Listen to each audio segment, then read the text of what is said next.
All right, for today's big game breakdown, we're going to take a look at Florida and Missouri. I teased this a little bit, both on the Hustle with Drew Martin and on the Power Five, which you can catch elsewhere here on Wager Talk TV. And look, Missouri, I think it's time to sell high on them. Rated number 9 by the College Football Committee. If you think Missouri is the ninth best team in the country, I guess God bless you, because outside of that room of the College Football Committee, I don't think anyone thinks Missouri is the ninth best team in the country. Now, we do need to give the Tigers credit for what they did last week here at home against Tennessee. The market moved sharply against them. They were home dogs in that game, but they clobbered the Vols 36-7, massive 530 to 350 edge in total yards. Interestingly, though, it was only a 13-7 game at the half. We'll talk about kind of misleading finals on the Florida side here in a minute. I get that Missouri's only 2 straight up losses this year are to LSU and Georgia, both by single digits. But it's a little hard for me to believe, guys, that this Missouri team should be laying double digits to Florida the week after being a home dog. In fact, this is just the second time ever Mizzou is going to be favored over Florida. And their only straight up win the last 4 years against the Gators came by just a single point in overtime. When these teams met last year in Gainesville, Florida was actually an 11-point favorite. I think the market has shifted just too far here towards Missouri. And while Florida was blown out last week eventually by LSU 52-35, let's not forget, Gators led that game in the third quarter, and they were only down 3 with 10 minutes remaining. Graham Mertz, he comes under a lot of scrutiny, but we're talking about a top 5 completion percentage of the country with an 18-2 touchdown to interception ratio. I think this is a bit of a letdown spot for Missouri after the double revenge win last week. Meanwhile, the Gators, they need a win to become bowl eligible. They've got this game, and they've got Florida State next week. I don't think they're beating Florida State. So if Billy Napier, who has a great track record as an underdog, oh, by the way, 19-8 ATS when catching points going back to his days at Louisiana, they want to be bowl eligible. They got to win here. I don't know if they'll win here, but I will take the points with Florida as my big game breakdown today. Going to look at a top 25 battle here on Saturday night. And don't forget, this is part of my top 25 video, which you can find every Thursday. It's posted right now for this week here on Wager Talk TV. Yet another reason to hit subscribe and hit the bell for instant alerts when you do so. And I talked about this game, and I talked about Washington for several weeks on that video in a row because they've had a very tough schedule here in recent weeks, yet they keep getting it done. They're still ranked 5th overall with that undefeated 10-0 record, along with, of course, Georgia, Ohio State, Michigan, and Florida State.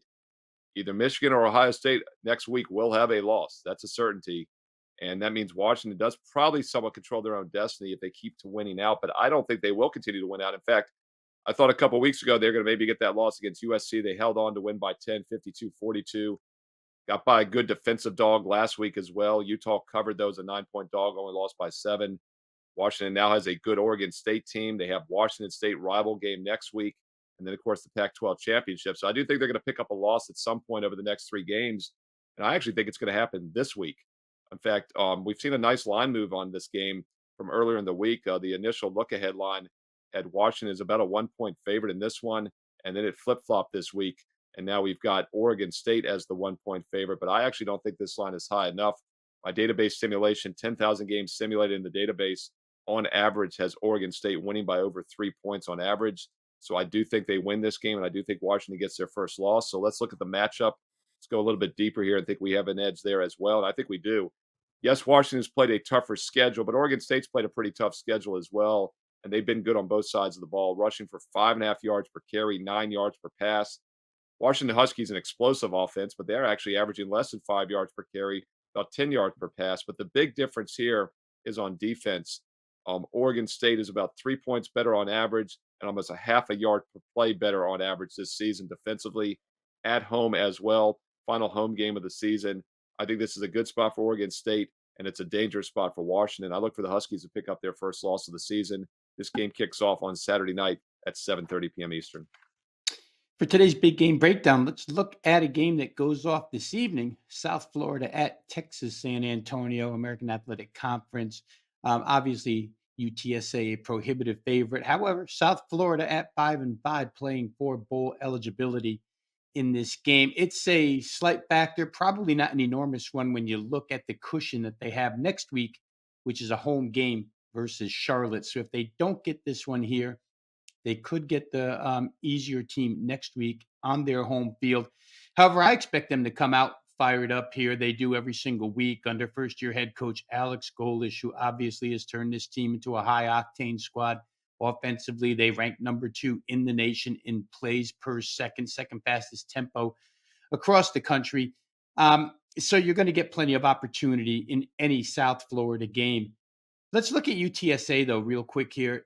They've had a 6-game string since they came off their bye week in which they've gone 6-0 straight up, 4-1-1 against the spread, 2-4 to the over here. So 4 unders, only 2 overs. However, against this particular number tonight, 66.5, that record goes to 3-3.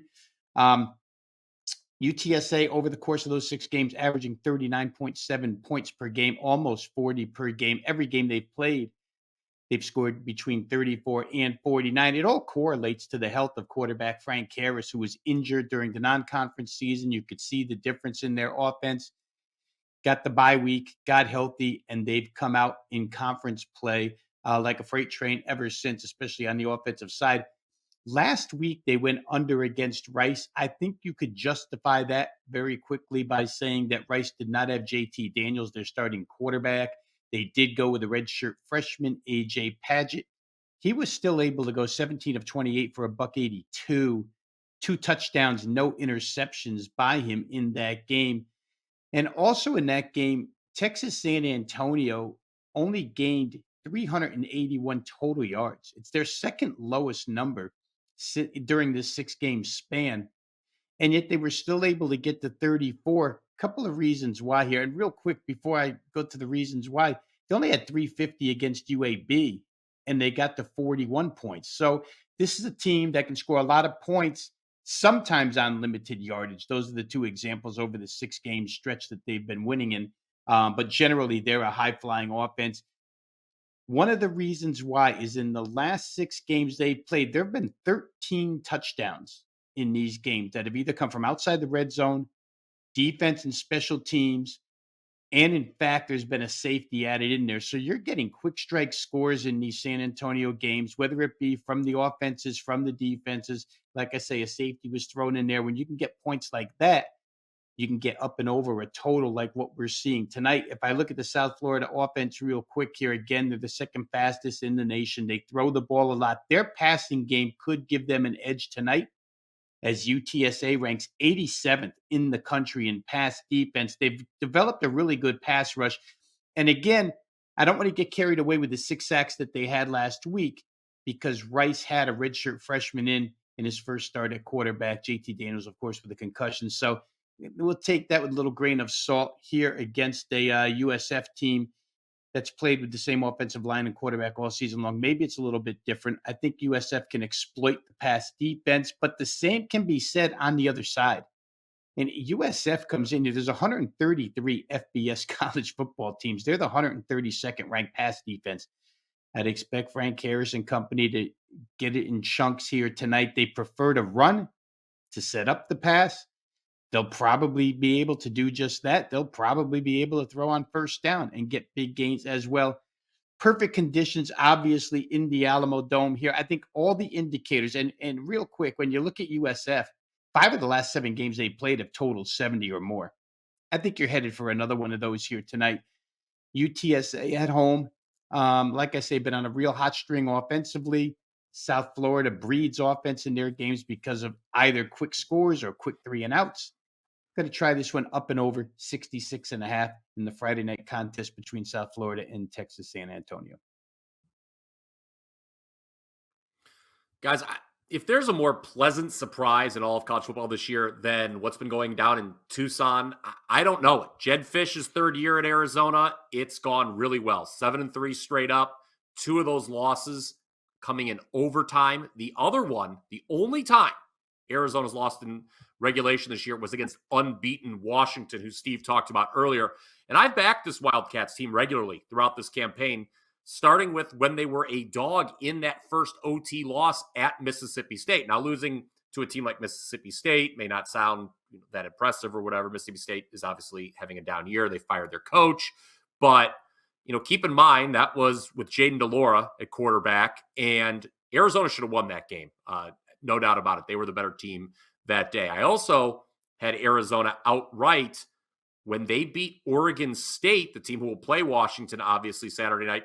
That was here at home 3 weeks ago. Since then, Arizona's won 2 more times. They've beaten UCLA and Colorado.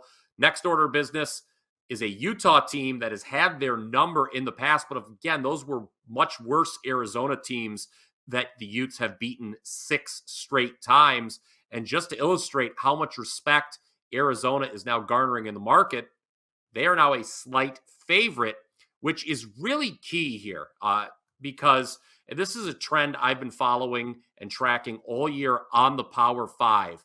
But, when the home team is favored in a matchup of top 25 teams, the home team has gone 20-2 straight up and 16-5-1 against the number.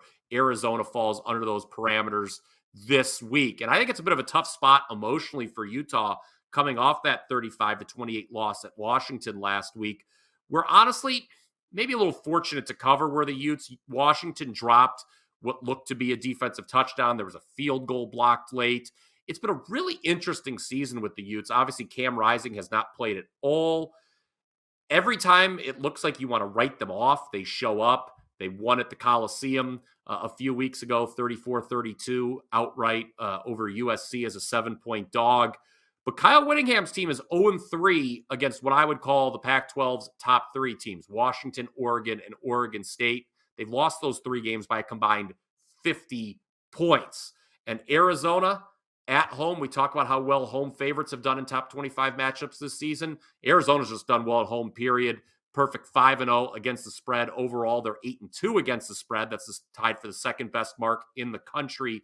Their 2 non-covers both came when they were a favorite of more than a touchdown.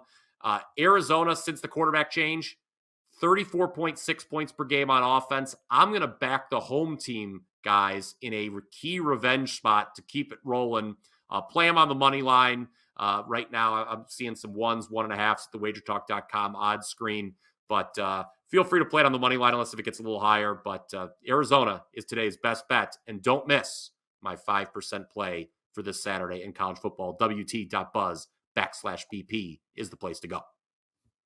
Let's look at a free play here for late Saturday night college football, late night game. Last game on the rotation, actually at 10:30 Eastern this Saturday night. And we're going to use a team that we used last week as well as a free play for you. I gave this out on Wager Talk today last week. It was San Jose State. And I mentioned how I really thought they were a play-on team, vastly underrated team here in the second half of the season. I think we continue to get line value with them once again. I'm going to give you a couple reasons why I think this is a good play on late Saturday night. But don't forget, if you want my strongest official best bets for this week 12 college football. That's right. Week 12 is here this Saturday. I love this card, a loaded card Saturday, a loaded NFL card as well on Sunday. In fact, I've been ranked number 1 on NFL sides the last 3 months combined at wagertalk.com. NBA up over 30 net games this calendar year. Don't miss out. It's a great time to get an all sports, all week, all month special. Actually, a 30-day package gets an instant $50 discount with promo code ALL30. You can choose basketball, football, any 30-day package that works for you on all sports. You get an instant $50 discount with promo code ALL30, ALL30. Check it out, Steve Merrill, wagertalk.com. And check out the free plays as well. I post daily free plays each and every day on my page. And this is a game I think has value. San Jose State minus 14.5. And yes, I'd like to get it down to that key number of 14. I don't think it's going to happen, though, because I do see some 15 starting to pop as of Friday evening. But there's still value. My database simulation, 10,000 games simulated on average, has San Jose State winning this game by 18.5 points. And that makes sense because let's look at the matchup. San Jose State is running the ball excellent this season, almost 6 yards per carry. They're going to take on now a San Diego State defense that's given up almost 5 yards per rush and definitely appears to be wearing down. They've lost 3 straight games, 5 of their last 6. They're just 3-7 on the season. They have nothing to play for anymore. Meanwhile, San Jose State has a lot to play for after a very weak 1-5 straight up start. Who would have thought this team could go bowling? But they can. They're now 5-5 straight up. If they win this game or at UNLV next week, which is a much tougher matchup, they become bowl eligible. So this is a huge game for them. It's their last home game as well, and they will ground and pound. That's why they've won 4 straight. They ran for 116 and 104 yards in their 2 losses a month and a half ago. Since then, they've gone a perfect 4-0 straight up in ATS, 269, 254, 217, and 320 rushing yards last week against Fresno. And that game was around to pick them, and they won 42-18. Look for another blowout win here from maybe the most underrated team and most improved team in the nation over the past month.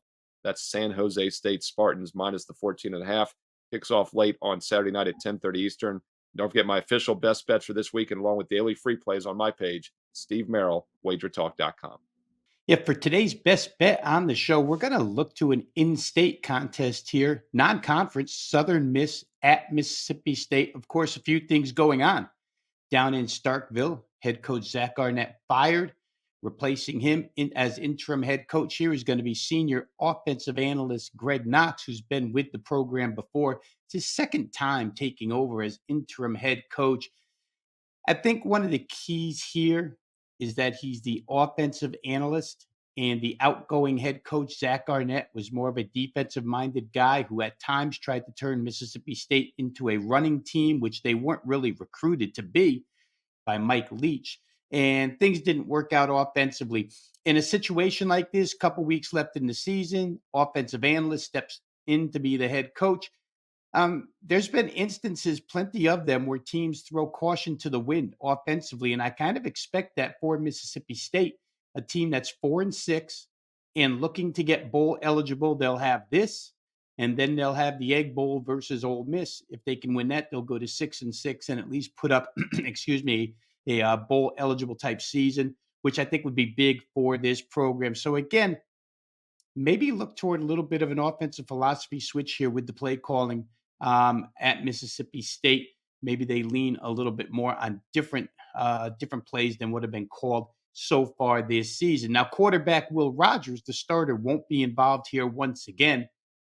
You're going to get Mike Wright, the transfer from Vanderbilt, he's been involved in 10 games already this year, whether starting or as a backup. So certainly he's more than capable of throwing the football, and he's going to do so against a Southern Miss defense that's been absolutely brutal so far this season. 415 total yards per game allowed, 35.5 points per game allowed. And they're generous each way. They'll give it up on the ground. They'll give it up through the air. This is a team that Mississippi State can manhandle. And just to show the difference in their season, when they're not playing an SEC team this year, their non-conference schedule, they scored 48, 41, and 31. So they're kind of a bully in that respect. I would expect them to bully the Southern Miss defense here. If I look at USM's offense, and they've come on as of late, they've gotten better and better and better. And they had a real good chance, let's put it that way, to win the Appalachian State game, which would have put them in better shape as far as potential bowling goes. But lately, 38, 24, and 34 points scored in their last 3 games, right? 30 plus in 4 of their last 7. So Southern Miss, a team that now is once again riding the legs of Frank Gore Jr. in the running game, and Mississippi State's run defense is not going to be as weak as some of the Sun Belt defenses that Frank Gore Jr. has faced. However, he's an NFL-style running back. He's got 536 rushing yards in the last 3 weeks. Quarterback Billy Wiles has pretty much taken over the reins at quarterback here at Southern Miss and done a competent job as far as hanging on to the football and leading the team on drives.